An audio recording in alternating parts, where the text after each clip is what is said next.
क्या आप सोच सकते हैं कि देश की राजधानी के एम्स जैसे अस्पताल के डेटा का नियंत्रण किसी अनजान व्यक्ति के पास हो, जिसकी मंशा मरीजों की जान से ज्यादा अपने फायदे की हो? बिजली की आपूर्ति करने वाले ग्रिड को कोई ऐसा बेनाम दुश्मन बंद कर पूरे शहर को अंधकार में धकेल दे, जिसके आगे समूचा विद्युत विभाग एक बार को घुटने टेक दे? कोई ऐसा व्यक्ति आपकी निजी जानकारी के आधार पर इन्वेस्टमेंट के नाम पर आपसे लाखों रुपए ऐंठ ले, जिसके बारे में आपको पता भी ना हो कि वो कौन है? आपको जानकर हैरानी होगी कि ये सत्य है। मेरी फेसबुक पे किसी एक नील मिश्रा के नाम से एक कांटेक्ट हुआ।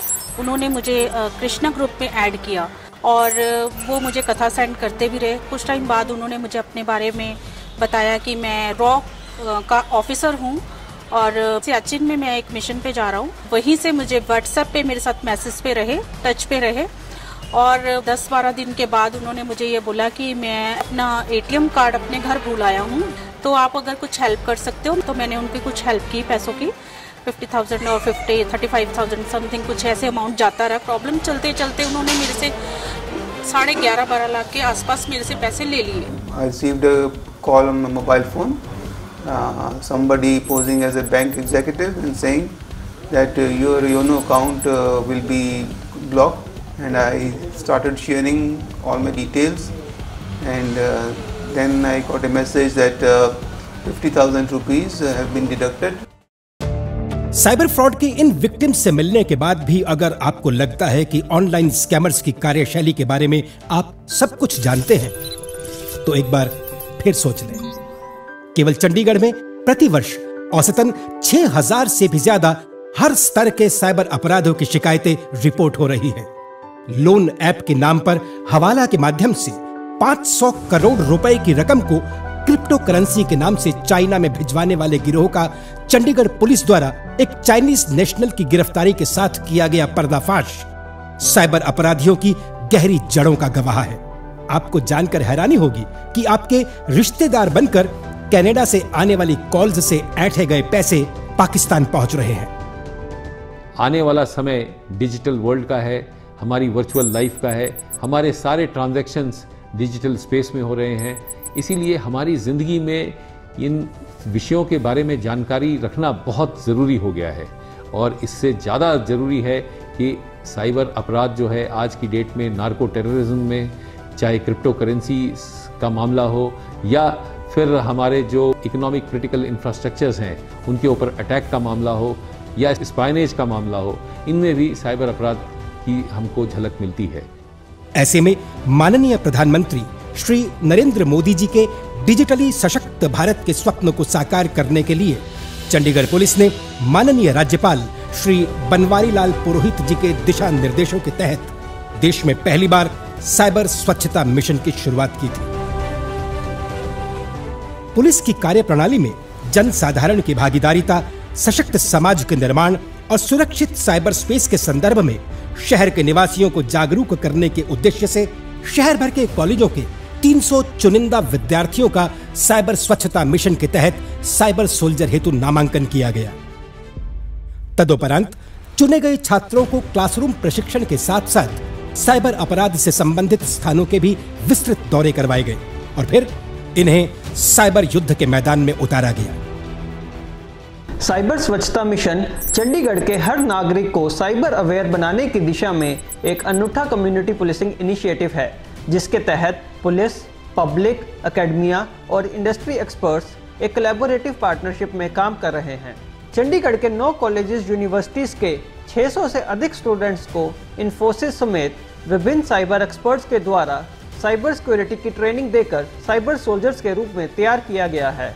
ये साइबर सोल्जर शहर के कोने कोने में जाकर अलग अलग माध्यमों से लोगों को साइबर जागरूक बना रहे हैं।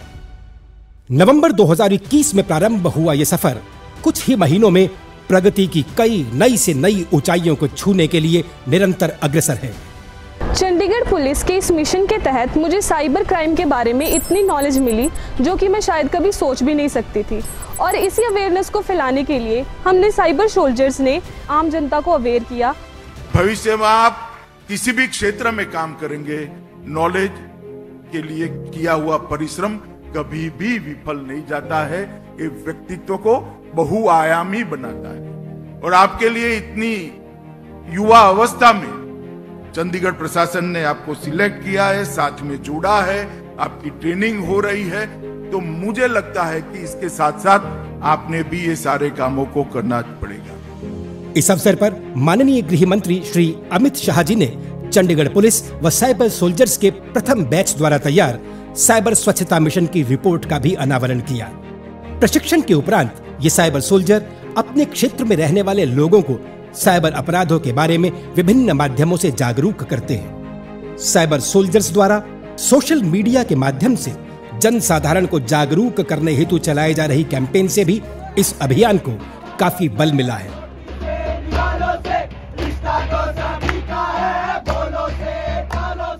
सीनियर सिटीजन्स और हाउसवाइफ्स को उनके घर घर जाके, स्टूडेंट्स को उनके कॉलेजेस और स्कूल्स में जाके साइबर अवेयरनेस की वर्कशॉप कंडक्ट करते हैं। यहाँ तक कि कॉलोनीज में जाकर, जैसे कि डड्डू माजरा, मलोया या बापूधाम जगहों पे जाके भी हम लोगों को इस चीज के बारे में बताने का प्रयास करते हैं। बीते 2 वर्षों में साइबर स्वच्छता मिशन के तहत चंडीगढ़ पुलिस 130 से भी अधिक अवेयरनेस कार्यक्रमों का आयोजन कर चुकी है। यहाँ तक कि साइबर पुलिस स्टेशन में आने वाले पीड़ित शिकायतकर्ता के साथ भी ये साइबर सोल्जर्स सीधी बातचीत कर उन्हें सतर्क व जागरूक करने के साथ साथ उनकी सहायता करने का भी पूरा प्रयास करते हैं। जून 2022 में साइबर सोल्जर्स के पहले बैच को साइबर युद्ध क्षेत्र में उतारा गया। इसी अवसर पर द्वितीय बैच की भी शुरुआत हुई, जिस हेतु एक बार फिर 300 से भी अधिक कॉलेज छात्रों का नामांकन किया गया। बीते साइबर सुरक्षा माह के दौरान अखिल भारतीय स्तर पर आयोजित हैकेथन में देश भर के विभिन्न कॉलेजेस के छात्रों ने चंडीगढ़ पुलिस द्वारा दी गई विभिन्न चुनौतियों पर नवोदित व व्यवहारिक समाधान उपलब्ध करवाए। इस हेतु 2 विजेता टीमों को पुरस्कृत भी किया गया। उपलब्ध कराए समाधानों का चंडीगढ़ पुलिस के विशेषज्ञ गहनता से विश्लेषण कर उन्हें उपयोगी बनाने का प्रयास कर रहे हैं। चंडीगढ़ पुलिस को अपने साइबर सोल्जर्स पर गर्व है। इसी उद्देश्य से साइबर सोल्जर्स की एक टुकड़ी चंडीगढ़ पुलिस के रेजिंग डे के अवसर पर सीना ताने अपनी कामयाबी की कहानी कह रही थी। ये साइबर सिपाही 114 सरकारी स्कूलों व सभी कॉलेजेस के विद्यार्थियों को साइबर अपराधों से बचने के संदर्भ में आवश्यक जानकारी उपलब्ध करवा चुके हैं। बीते मात्र 1.5 वर्ष में ये साइबर सोल्जर्स शहर भर के 1 लाख से भी अधिक लोगों से प्रत्यक्ष व सीधा संपर्क स्थापित कर चुके हैं।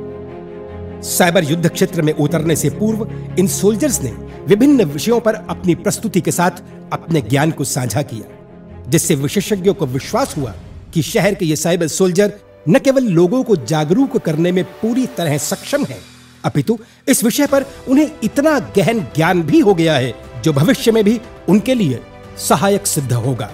बच्चे को 5वीं से तैयार करो, वो कंप्यूटर सीख जाता है 3री से, आजकल तो बहुत जल्दी सीखते हैं। 5वीं से कम ये सब्जेक्ट सिलेबस में करना चाहिए। श्री बनवारी लाल पुरोहित जी के दिशा निर्देशों के अनुसार चंडीगढ़ पुलिस के प्रयासों के परिणाम स्वरूप साइबर सुरक्षा का विषय अब शहर के हर स्कूल के पाठ्यक्रम का हिस्सा बनने जा रहा है। इस हेतु शहर के विभिन्न विद्यालयों के अध्यापकों को प्रशिक्षित किया जा रहा है। पंजाब इंजीनियरिंग कॉलेज और यूटी पुलिस में जो MOU है उसके अंडर हम advance executive program cyber security में शुरू करने जा रहे हैं, जिसके 3 ट्रैक्स होंगे: internet intelligence, digital forensics and investigations and information security. तो इस तरह के जो एडवांस प्रोग्राम्स हैं वो हमारे यूटी पुलिस के ऑफिसर्स के लिए उनकी कैपेबिलिटीज को एनहांस करने में बहुत ही मदद करेंगे। हमारा ये प्रयास है कि हम अपने पुलिस वालों की भी कैपेसिटी बिल्डिंग इस क्षेत्र में करें। इसीलिए सेनकॉप्स नाम की एक संस्था को निर्माण करने का हमने निर्णय लिया है, जिसके तहत साइबर ऑपरेशन से रिलेटेड जितने भी क्राइम हैं उसको हम कोऑर्डिनेट कर सकें और आपसी समन्वय बना सकें अपने पड़ोसी राज्यों के साथ भी। साइबर स्वच्छता मिशन एक सशक्त समाज इसकी ओर अग्रसर है और जैसे जैसे इसमें हमारी युवा पीढ़ी जुड़ती जाएगी, अन्य लोग, अन्य संस्थाएं इसमें जुड़ते जाएंगे, हमारा देश और मजबूत होगा और सशक्त होगा और जागरूक होगा। जय हिंद।